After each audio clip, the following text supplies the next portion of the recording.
Closed वाले। फिर हमने देखा था लूप। लूप में क्या होना चाहिए, क्लोज्ड होना चाहिए, आइडेंटिटी एलिमेंट एग्जिस्ट करना चाहिए।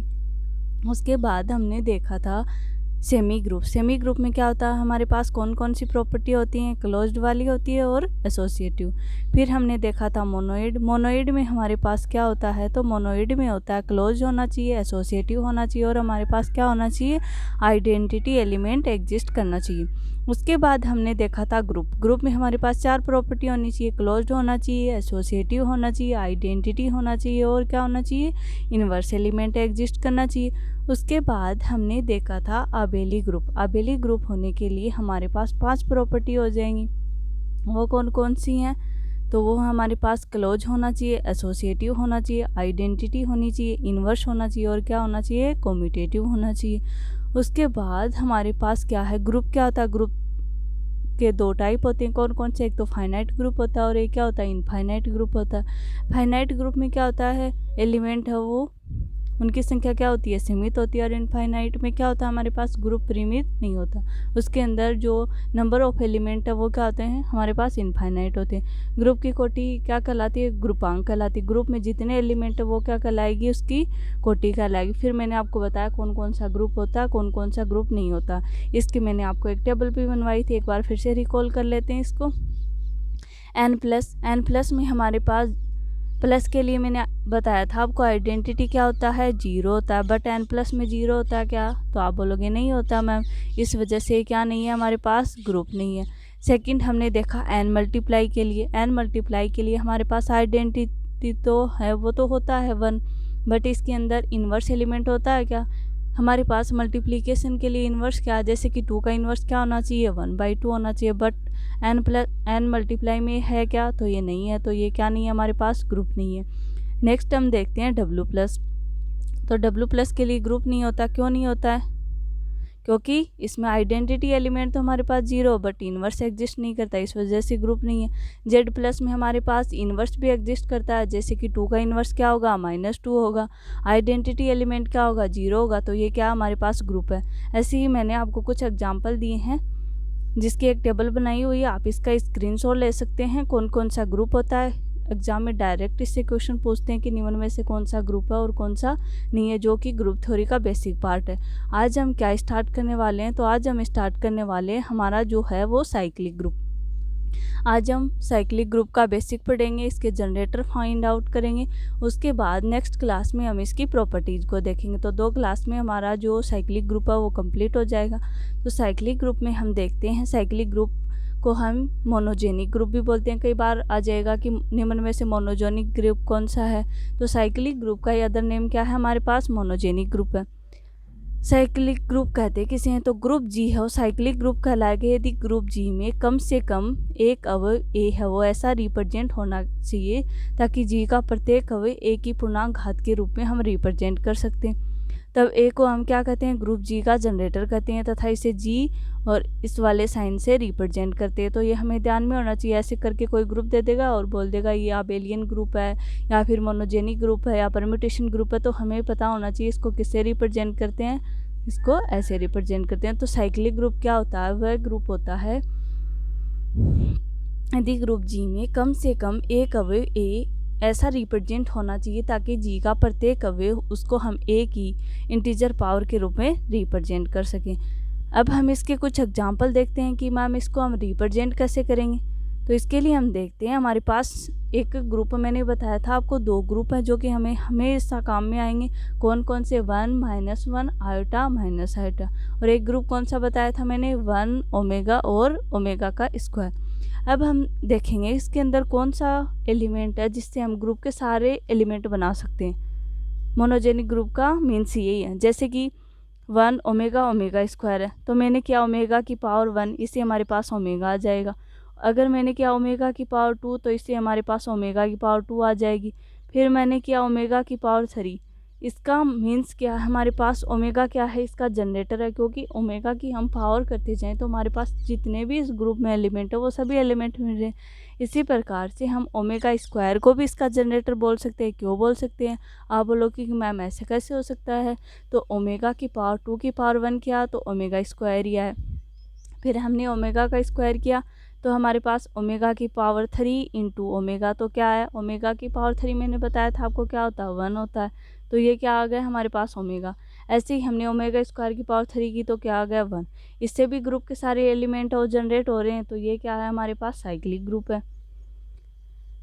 अतः जी के प्रत्येक अवयव को ओमेगा व ओमेगा स्क्वायर की पूर्णांक घात के रूप में व्यक्त किया जा सकता है। अतः जी क्या है हमारे पास साइक्लिक ग्रुप है और इसके जनरेटर क्या हो गए ओमेगा एंड ओमेगा स्क्वायर।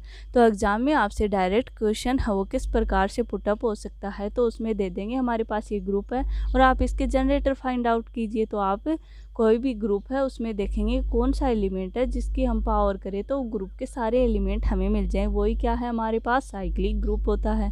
अब मैंने बताया था आपको ये वाला एग्जांपल भी बहुत फेमस है। तो इसका हमने देखा कि आयोटा की पावर 1 क्या तो आयोटा, आयोटा स्क्वायर क्या तो -1 भी आ रहा, इसकी क्यूब की तो आयोटा आ गया, आयोटा की पावर 4 किया तो 1 आ गया। मीन्स ग्रुप है उसके सारे एलिमेंट इससे जनरेट हो रहे हैं आयोटा एंड माइनस आयोटा से। तो इस ग्रुप के जनरेटर कौन कौन से हो गए हमारे पास आयोटा, आयोटा एंड माइनस का आयोटा, ये क्या है इसके जनरेटर हैं।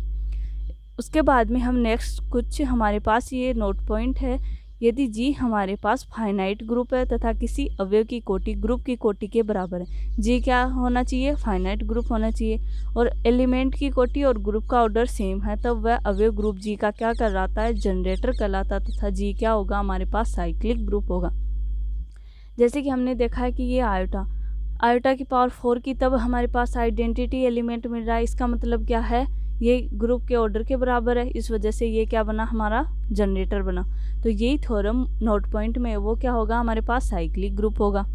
अब हमारे पास जैसे कि ये एग्जांपल दे दिया Z4+4 साइक्लिक ग्रुप है या नहीं, इसके लिए हमने किया Z4 में कौन कौन से एलिमेंट होते हैं तो 0 से स्टार्ट होता है, 0 1 2 3। इसमें हमारे पास संक्रिया क्या +4 की, आइडेंटिटी एलिमेंट क्या होगा हमारे पास 0। तो हम कितनी बार इसको प्लस करें, 1 को कितनी बार प्लस करें कि आइडेंटिटी 0 मिल जाए, जिसमें भी हमारे पास जो ग्रुप का ऑर्डर है और जो एलिमेंट का ऑर्डर है वो दोनों इक्वल हो जाएंगे, तो वही क्या हो जाएगा हमारे पास जनरेटर हो जाएगा। तो ऑर्डर ऑफ 1 इक्वल्स टू कितना है 4, ग्रुप का ऑर्डर भी कितना 4।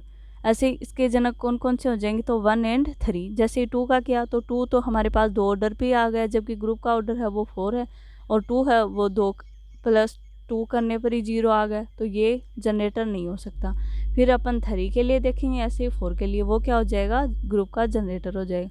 नेक्स्ट हम देखते हैं Z5 × 5 के लिए, इसमें भी वैसे ही करना आपने को, कैसे करना है Z5 तो 1 2 3 4 एलिमेंट होंगे, ऑपरेशन क्या ×5। आइडेंटिटी एलिमेंट क्या होता है मल्टीप्लिकेशन के लिए 1 होता, तो 2 × 2 तो आइडेंटिटी मिला 1, यानी कि ऑर्डर ऑफ 2 कितना 4। ग्रुप का ऑर्डर कितना हमारे पास, ग्रुप का ऑर्डर कितना आप बताओगे मुझे,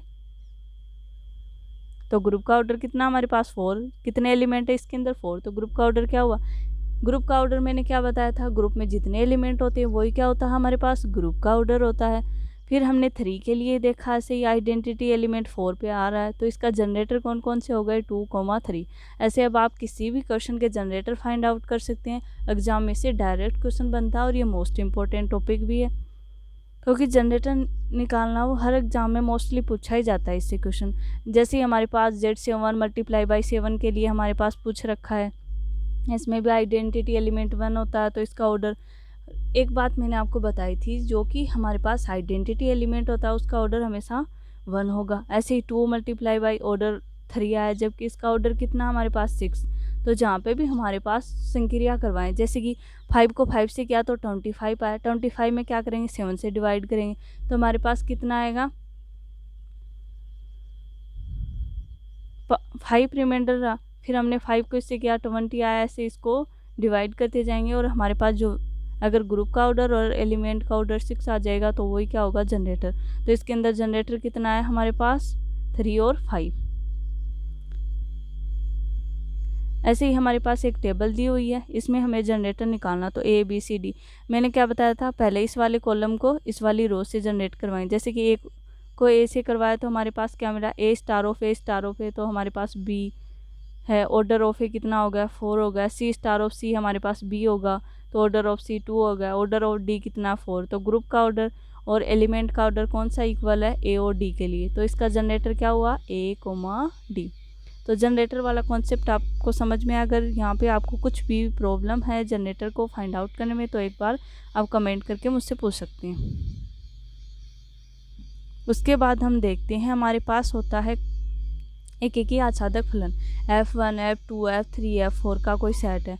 फिर ये क्वेश्चन दे देंगे कि f1 इक्वल्स टू x है, f2x equals to minus x है, f3x की वैल्यू 1/x है, f4x की वैल्यू -1/x है। इसके लिए हमें ग्रुप है, ये ग्रुप तो साइक्लिक ग्रुप होगा या नहीं ये फाइंड आउट करना है। तो सबसे पहले हमें संक्रिया सारणी बनानी पड़ेगी। उसके लिए हमने लिखा f1, f2, f3, f4। फिर हमने क्या किया, इसके साथ संक्रिया करवाई f1, f2, f3, f4 से। तो ऑर्डर ऑफ जी कितना है हमारे पास 4। आइडेंटिटी एलिमेंट क्या हमारे पास यहाँ पे f1 है, तो ऑर्डर ऑफ f1 क्या होगा हमारे पास 1 होगा।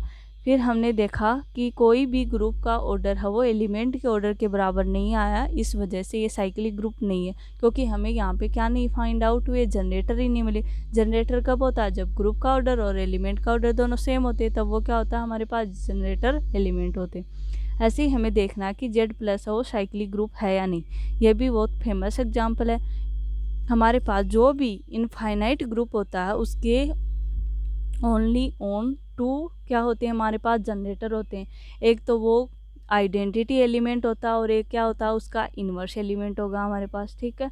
एक क्या होगा आइडेंटिटी, जैसे कि हमारे पास 1 है, यदि ए की power n equals to n into a, तो वो उसका ऑर्डर होता है। तय है ग्रुप जेड प्लस के प्रत्येक अवयव को 1 तथा -1 की हम इंटीजर पावर के रूप में लिख सकते हैं। इनफाइनाइट ग्रुप होता है, उसके हमारे पास जो जनरेटर होंगे वो कितने होते हैं, जनरेटर होते हैं वो कितने होते हैं, 2 होंगे, 1 एंड -1, ओके। फिर हम नेक्स्ट देखते हैं, जैसे कि Q प्लस हमारे पास ये साइक्लिक ग्रुप होगा या नहीं। तो Q प्लस में ऐसा कोई भी एलिमेंट एग्जिस्ट नहीं करता जिससे इसकी अवयव के पूर्णांक को हम लिख सकें। पूर्णांक के रूप में हम नहीं लिख सकते, क्यों नहीं लिख सकते, जैसे कि 1 है तो 1 इंटू 1 हुआ, 2 है तो 2 इंटू 1 हुआ, 1/2 है तो इसको हम 1 की इंटीजर पावर के रूप में नहीं लिख सकते। तो Q प्लस हमारा क्या नहीं होता, मोनोजेनिक या साइक्लिक ग्रुप नहीं होता। बट हमारे पास Z प्लस क्या होता है, साइक्लिक ग्रुप होता है। क्यों होता है, इसके अंदर 2 जनरेटर होते हैं। कौन कौन से होते हैं, 1 एंड -1 होते हैं। नेक्स्ट हम देखते हैं इसके अंदर, नेक्स्ट क्या आता है हमारे पास, एक और एग्जाम्पल है, जैसे कि केवल Z+1 साइक्लिक ग्रुप होता है। जैसे हमारे पास होता है N+ होता है। हमारे पास जो ग्रुप होते हैं कौन कौन से होते हैं, N+ होता है, Z+ होता है, W+ है। इन जो मानक सेट होते हैं इनके अंदर ओनली साइक्लिक ग्रुप कौन सा होता है, तो Z+। ये डायरेक्ट एग्जाम में क्वेश्चन पुटअप हो सकता है। ये वेरी मोस्ट इम्पोर्टेंट पॉइंट है कि ओनली ऑन Z+ हमारे पास साइक्लिक ग्रुप होगा और इसके जनरेटर कितने होंगे, 2 होंगे। कौन कौन से, 1 एंड -1। ऐसे ही नेक्स्ट हम देखते हैं इकाई के nवें मूलों का समुच्चय गुणा के सापेक्ष चक्रीय समूह है। इसका जनरेटर क्या होता है हमारे पास, e की पावर i/2π/n होता है, ठीक है। अतः जी के प्रत्येक अवयव को e की पावर i/2π/n के रूप में आप रिप्रेजेंट कर सकते हैं। ये भी डायरेक्ट थ्योरम का स्टेटमेंट है, हम इसको लर्न कर सकते हैं कि इकाई का nवें मूल होते हैं। nवें मूल के लिए मैंने क्या बताया था, 1 ओमेगा स्क्वायर होते हैं। सापेक्ष चक्रीय समूह है जिसका जनरेटर क्या होगा हमारे पास, e की पावर 2i/π/n होगा। नेक्स्ट हम देखते हैं ऑयलर फाई फंक्शन। इससे हम जनरेटर हैं वो इजीली फाइंड आउट कर सकते हैं। इसको हम, जैसे हमारे पास है phi of n। Phi of n का मीन्स क्या है, यहाँ पे n से छोटी व n की सापेक्षिक अभाज्य संख्याओं की संख्या होती है। अगर हमारे पास n ओड है तब हम फाई कैसे निकालेंगे, ऑयलर फंक्शन कैसे निकालेंगे। अगर हमारे पास n इवन है तब हम फाई ऑफ n कैसे रिप्रेजेंट करते हैं। तो जैसे कि हमारे पास फाई ऑफ 1 है जो कि क्या हमारे पास ओड नंबर है, तो फाई ऑफ 1 तो 1 ही होता है। जैसे हमारे पास है फाई ऑफ 2, तो ये क्या हमारे पास प्राइम नंबर है, तो इसकी भी वैल्यू क्या होती है 1। बट हमारे पास अगर फाई ऑफ 5 है, ये क्या है हमारे पास ओड है, तो इसकी वैल्यू क्या होगी, n-1। अगर हमारे पास ये इवन होगा जैसे कि फाई ऑफ 10, अगर ये इवन होगा जैसे कि फाई ऑफ 10, तब हम क्या करेंगे, 2 के क्या करेंगे प्राइम फैक्टर, 10 के क्या करेंगे हम प्राइम फैक्टर। जैसे कि 2 के भी प्राइम फैक्टर होते हैं वैसे ही 10 के क्या करेंगे हम प्राइम फैक्टर। तो 10 के प्राइम फैक्टर क्या हुए, 2 × 5। तो इसको कैसे लिखेंगे, 10 × 1 -1/2 मल्टीप्लाई बाई 1 माइनस 1/5। फिर इसको सोल्व करेंगे तो वो क्या आ जाएगा हमारे पास, ऑयलर फाई फंक्शन। जैसे कि n अभाज्य संख्या है, n क्या हमारे पास प्राइम नंबर है, तब क्या होगा हमारे पास phi of n equals to क्या आ जाएगा, डायरेक्टली n-1 आ जाएगा। जैसे कि फाई ऑफ 1 जो न तो प्राइम नंबर होता है नहीं कंपोजिट नंबर होता है, तो ये डायरेक्ट फाई ऑफ 1 की वैल्यू 1 होती है। बट अगर हमारे पास है फाई ऑफ 2 जो क्या है प्राइम नंबर है, अगर फाई ऑफ 2 प्राइम नंबर है तो इसकी वैल्यू क्या होगी हमारे पास 2 minus 1 equals to 1। Phi of 5 देखना तो n-1 यानी कि 5 माइनस 1 इक्वल्स टू क्या आ जाएगी 4। ऐसे ही 10 के लिए मैंने बताया आपको सबसे पहले क्या करना है, इसका प्राइम फैक्टर करना। प्राइम फैक्टर करने के बाद जो वैल्यू है उसको ऐसा कैसा लिखना, फिर मल्टीप्लाई करना, उसमें से 1 माइनस जो प्राइम फैक्टर आए वो, और 1 माइनस 1/5। इससे क्या आ जाएगा हमारे पास प्राइम फैक्टर आ जाएगा। नेक्स्ट हम देखते हैं, यदि n हमारे पास प्राइम नंबर है तो फाई ऑफ n की वैल्यू क्या होगी, n-1। यदि n के अभाज्य गुणनखंड क्या हो, p1 एंड p2 हो, तो ये फॉर्मूला बन गया n 1 minus 1/p1 and 1 minus 1/p2। फिर हम देखते हैं जनरेटरों की संख्या। जनरेटरों की संख्या निकालनी, हमें बहुत बड़ा सेट है तो उसके अंदर हम जनरेटर वैसे फाइंड आउट नहीं कर सकते, उसके लिए हमारे पास क्या आइलर फाई फंक्शन है। तो जनकों की संख्या क्या होगी हमारे पास, फाई ऑफ n। जैसे कि हमारे पास एक ग्रुप दे दिया कि जी साइक्लिक ग्रुप है, ऑर्डर ऑफ जी है वो 31 है, तब जी में जनरेटर कितने होंगे, तो 31 क्या है हमारे पास प्राइम नंबर है, तो इसके जनरेटर क्या होंगे हमारे पास n-1 यानी कि 30। इसके जनरेटर कितने होंगे n-1 यानी कि 30। ऑर्डर ऑफ जी 30 है, तब ग्रुप जी के जनकों की संख्या क्या होगी, 30 है, तो हमारे पास क्या होगा 30 मल्टीप्लाई बाई 30 के प्राइम फैक्टर क्या क्या होंगे हमारे पास, 2 होगा, और क्या होगा 3 होगा, और क्या होगा 5 होगा। तो 1 माइनस 1/2, 1 माइनस 1/3 और 1 माइनस 1/5। इसको मल्टीप्लाई करेंगे तो वैल्यू आ जाएगी 8। ऐसे हमारे पास ऑर्डर ऑफ जी 120 है, तब ग्रुप जी के जनरेटर कितने होंगे, ये आप मुझे निकाल के कमेंट बॉक्स में आंसर करना इसका। आप इसका स्क्रीनशॉट ले सकते हो क्वेश्चन का। नेक्स्ट हम देखते हैं, आज का हमारा ये लास्ट टॉपिक रहेगा, फिर कल हम पढ़ेंगे साइक्लिक ग्रुप की प्रॉपर्टीज़। फिर ये साइक्लिक ग्रुप वाला चैप्टर है ये हमारा कंप्लीट हो जाएगा। इसके अंदर क्या है, एक मोस्ट इम्पॉर्टेंट पॉइंट ये है कि यदि ऑर्डर ऑफ जी n है तथा जी हमारे पास क्या है साइक्लिक ग्रुप है, जिसका जनरेटर क्या है a है, तब जी के अन्य जनरेटर हैं वो क्या होंगे a की घात r के रूप में होंगे, जहाँ r n की क्या होगी सापेक्षिक अभाज्य संख्या होगी। जैसे कि हमारे पास एक ग्रुप है, एग्जाम्पल के लिए हम इसको समझते हैं, जैसे कि हमारे पास एक ग्रुप है a स्क्वायर a³ a⁴ है a⁵ a⁴ 6 इक्वल्स टू क्या दिया हुआ e के जनरेटर फाइंड आउट करने हमें, तो ऑर्डर ऑफ जी क्या होना चाहिए हमारे पास 6 होना चाहिए। ऑर्डर ऑफ जी 6 होने के लिए r इक्वल्स टू क्या हमारे पास 6 की सापेक्षिक अभाज्य संख्या क्या हमारे पास 1 एंड 5। ये अपन ऐसे पूछिए 6 के हमारे पास जनरेटर कितने होंगे, तो अपन फाइंड आउट कर सकते हैं 6 मल्टीप्लाई बाई 1 माइनस 1/2, 1 माइनस 1/3, 2/3 होगा, तो 3 2 जा 6, 2 से 2 कैंसिल, तो हमारे पास जनरेटर कितने आए 2। वो तो हमें निकालने पड़ेंगे कौन कौन से हैं, तो सापेक्षिक अभाज्य देखेंगे, जैसे कि 6 है, 6 की सापेक्षिक अभाज्य क्या होंगी 1 होगी और 5 होगी, हमारे पास 2 है, तो ये क्या है इसके जनरेटर हैं। अगर ये इसके जनरेटर हैं तो ये क्या होंगे इसके, जैसे कि a⁵ 1 एंड a⁵ से हम इस ग्रुप के सारे एलिमेंट को जनरेट कर सकते हैं, वही क्या है इस ग्रुप का जनरेटर है, और इसे ही हम क्या बोलते हैं साइक्लिक ग्रुप। तो साइक्लिक ग्रुप में हमारे पास 3 बातें हैं जो हमें अच्छी तरीके से याद रखनी है। साइक्लिक ग्रुप में क्या होता है, हमारे पास ग्रुप के अंदर ऐसे कुछ एलिमेंट होते हैं जिससे हम ग्रुप के सारे एलिमेंट को जनरेट कर सकते हैं, वही क्या है हमारे पास साइक्लिक ग्रुप है। और जिन एलिमेंट से हम ग्रुप के एलिमेंट जनरेट करते हैं उनको हम जनरेटर बोलते हैं, मीन्स जनक कहते हैं। उसके बाद हमने देखा कि हम जनकों की संख्या कैसे फाइंड आउट करेंगे, तो जैसे हमारे पास सेट है वो बहुत बड़ा दे दिया, तो हम ऐसे तो फाइंड आउट नहीं कर सकते कि ये इसकी सापेक्षिक अभाज्य संख्याएं हैं, तो उसके लिए हमने क्या पढ़ा ऑयलर फाई फंक्शन। यदि हमारे पास प्राइम नंबर है तो ऑयलर फाई फंक्शन क्या हो जाएगा n-1। अगर प्राइम नंबर नहीं हमारे पास, दो उसके फैक्टर हैं p1 की पावर अल्फ़ा एंड p2 की पावर अल्फ़ा, तो हमारे पास क्या हो जाएगा